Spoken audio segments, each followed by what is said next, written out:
used to be like this.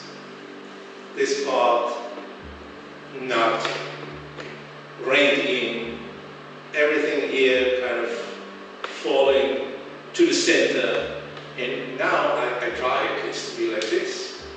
Not like this, but to stand like this, to have my head up, not down to the floor, to walk,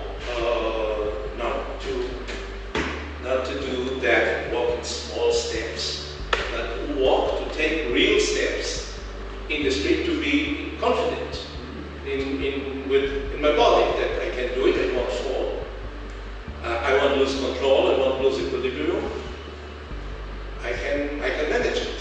And then what worked for me particularly was Stefan's insistence on doing movement before power, before strength. My blood pressure was like 140 over 100 or 110, and it's now 110 over 70. The doctor is elated. My doctor, my cardiologist, doesn't believe his eyes. When he sees me, when he measures everything, he's telling me now that I have the physique and the condition of a 40, 50-year-old.